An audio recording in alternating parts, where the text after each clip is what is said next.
Abo bafana bari babiri, hari uwo bita Chicken, beshi n'iryo zina bamuziko ariko bamwita niyo nkuru Claude, hakabaho n'uwo bita mu mategeko y'inkino bizwi ko ikibazo kibereye mu nkino ari umufana kubisa umufana, ari umukinya kubisa umukinyi, ari umukinya kubisa umufana, ari umufana kubisa umuhagarikizi, bose bitabaziki inzego. Reka tubirabire hamwe. Rezami, ikibazo cha basket, ikibazo cha football, ikibazo cha handball, ikibazo cha volleyball, ikibazo cha badminton, ikibazo cha tennis, twese tuje kwitwara ko hari abakinyi batutswe, ko hari abafana bakubise abahagarikizi, bateye abahagarikizi, ko hari abafana bahindukije umuhagarikizi wa ikurukino rwa Intersar mu mwaka wahera muri football.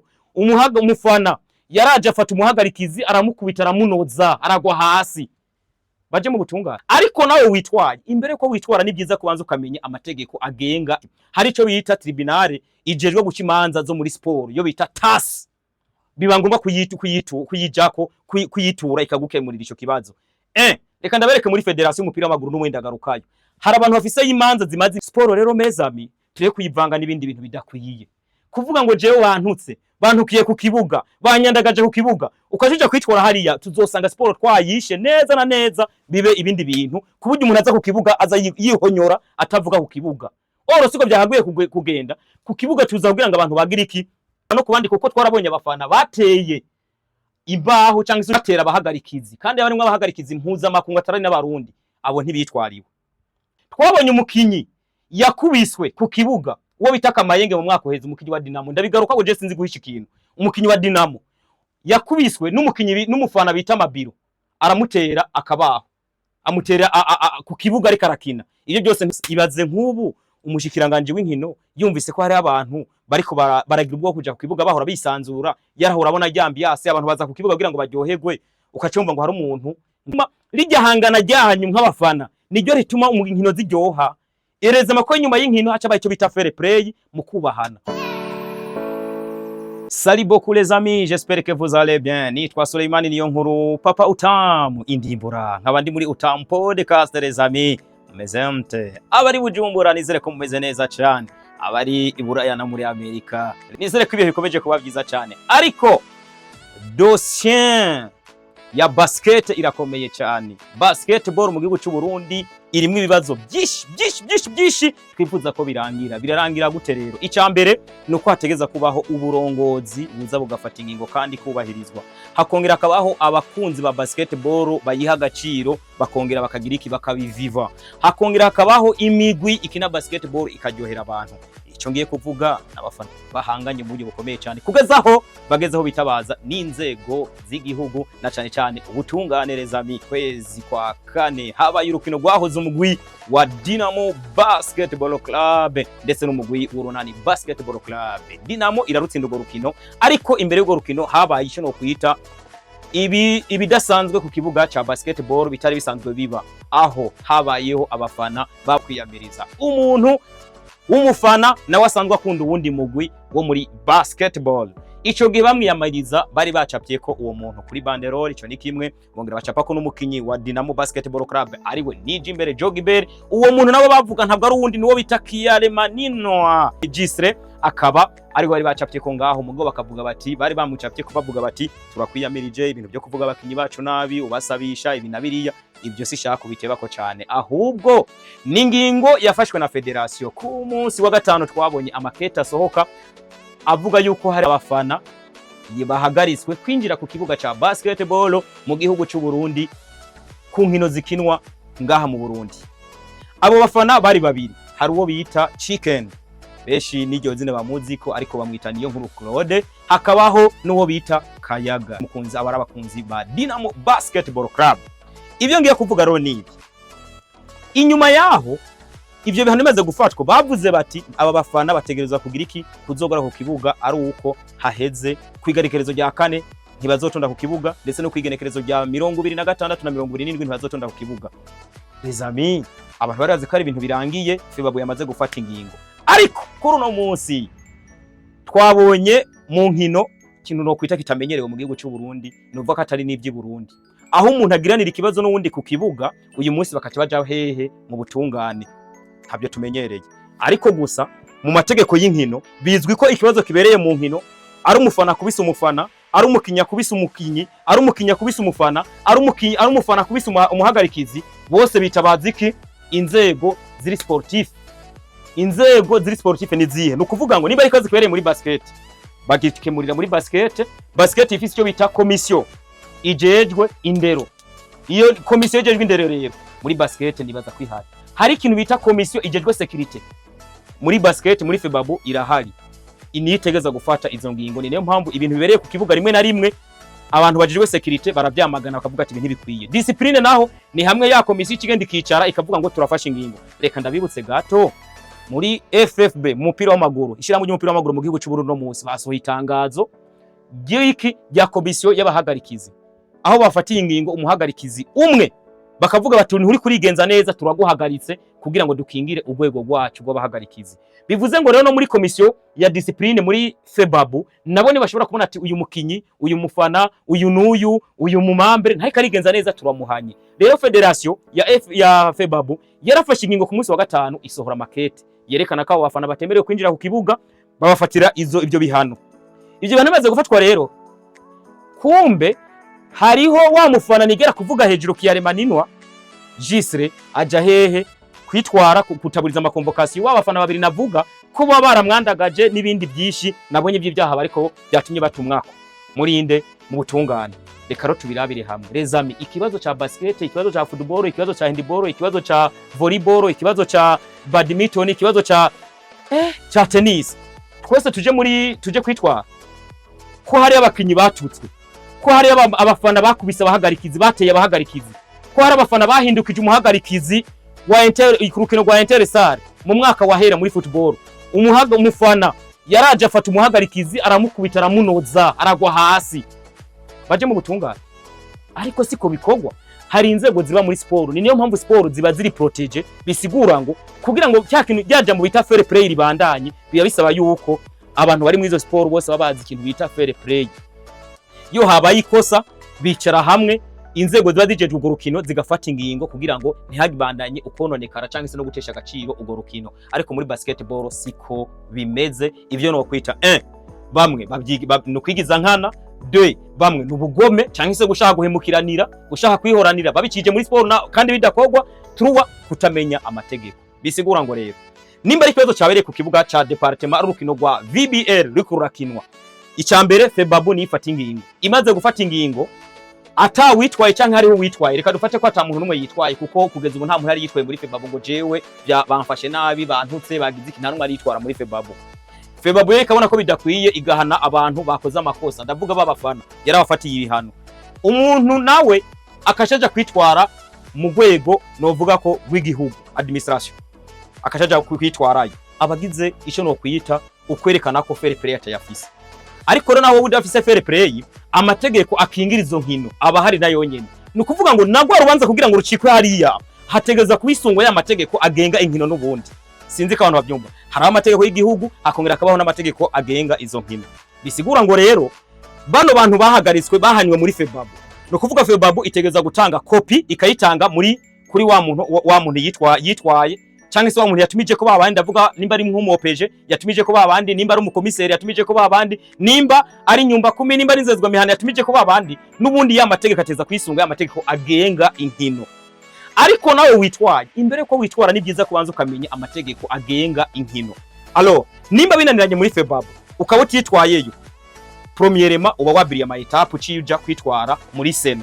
Nukuvuga ateza kwanza kwitwara muri FEBABU, hanya muri FEBABU yo byanse baca ukacuja muri seno ukaraba cyo ko ari cyo yo gufasha. Seno byanse ucujaho niveau continental ku rwego rw'umugabane, byanse ku rwego rw'umugabane ucuja kuni au niveau international. Amategeko avuga iki? Hari cyo bita tribunal ijejwe guca imanza zo muri sport, yo bita TAS.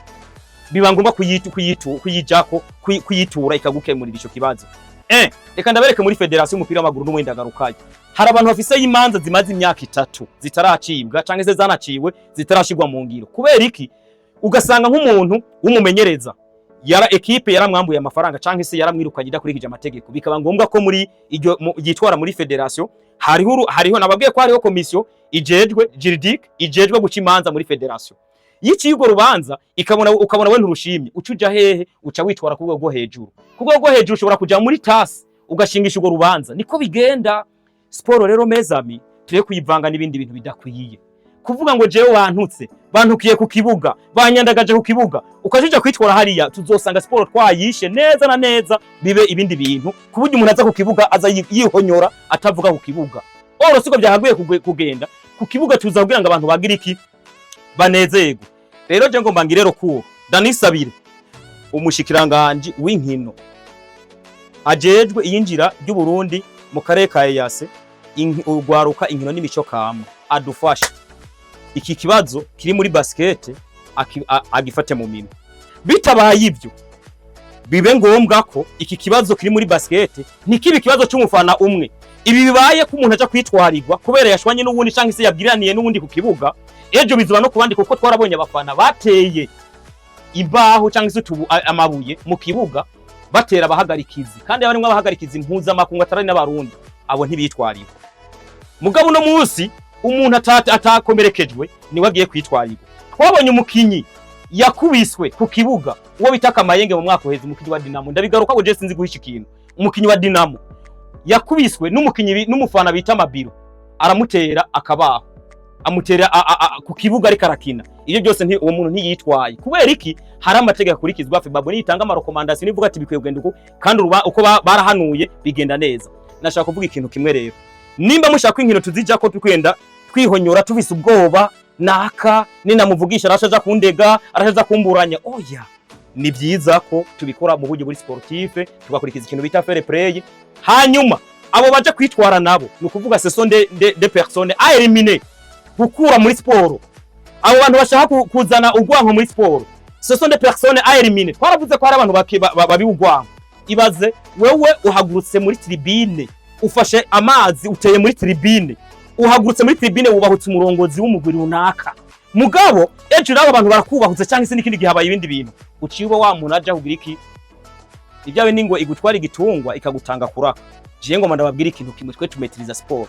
Washaka naje azanyitwarire cyangwa se n'undi muntu azanyitwarire, mugabo ne yanyitwarira akanyitwara mu bintu biri anti sportif, amenye ko tuzoburana nta kibazo, ariko naho tuzoburana je nk'umumenyesha makuru Papa Utamu n'amazina yaje kandi yashire ko Suleimani niyo nkuru, peut-être iyo EKI tunayireka, uzonyitwarira azomenye ko igihugu cy'u Burundi turagisangiye, ni igihugu cyacu, naho ahazo bari nivo continental, igihugu gifisa amategeko ikurikiza.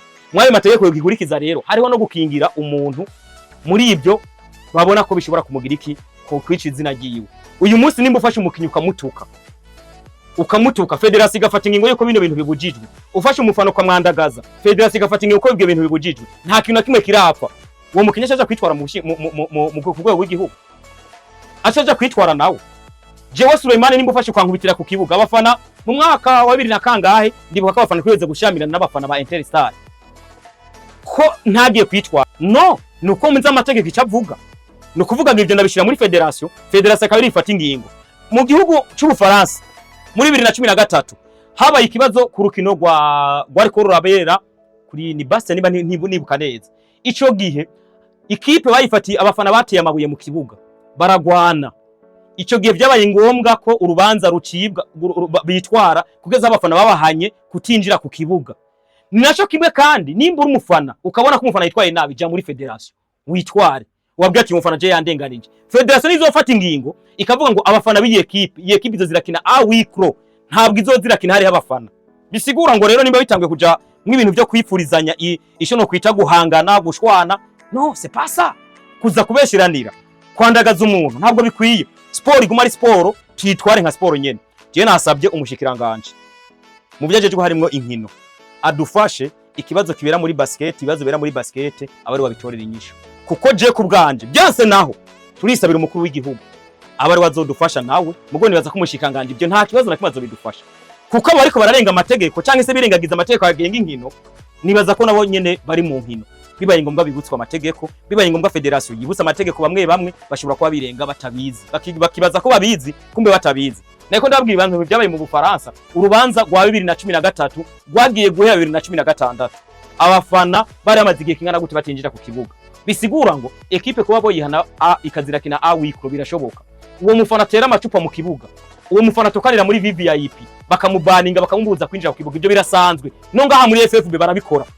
Federation ngowe na General de Brigade de Police Muyenga Alexandre. Ndibuka ko bigeze no guhana umufana wa Kayanza United kukanza wari n'umumambre. Baramuhanye kubujye bavuze ati mu buzima bwiwe bwose ntiyemerewe kwinjira ku kibuga. We nawe ucyuja mu butungane my friend. No, ibi bintu rero tubibonamwo ico no kwita ibintu bitagiramwo fair play tuba sportif les amis, ni kintu kibabaje. Peut-être aho binatangarije.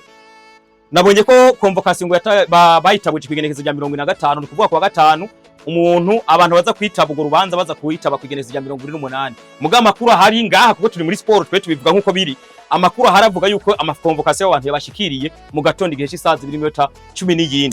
Ibyo no kwitako haba harimo uwo muntu ushaka kumugambanira ati bacavuga yuko yagaye ubutungane. Urumva icyo kintu yagaye kwitaba inzego zamutumyeko.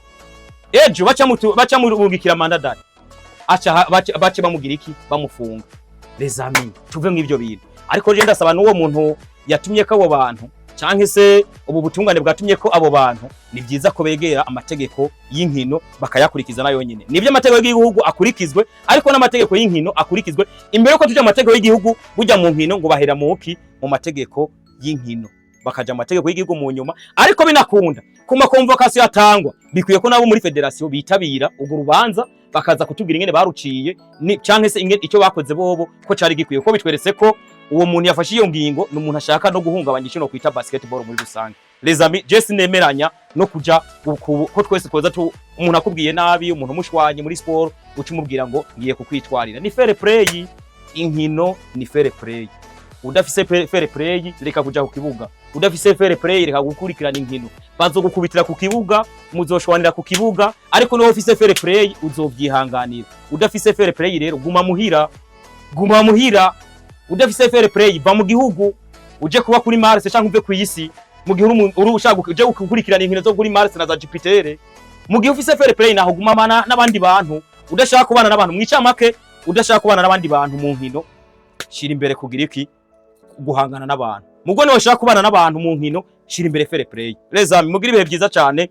Novuga ko ni inkuru, novuga ko je yambabaje nkumenyesha makuru, naho nabonye hari abantu bamwe hari abagize ubwoba, nabonye batazongera no kuza kubibuga, hariho nabonye ngo ako gusa ibaze nk'ubu umushikiranganje w'inkino yumvise ko hari abantu bariko baragira ubwo kuja kukibuga bahora bisanzura, yarahora abona ryambiase abantu baza kukibuga kugira ngo baryoherwe, ukacumva ngo hari umuntu ngo atazongera kuza kukibuga ngo kubera nakabamwitwariye. Ntabwo bikwiye.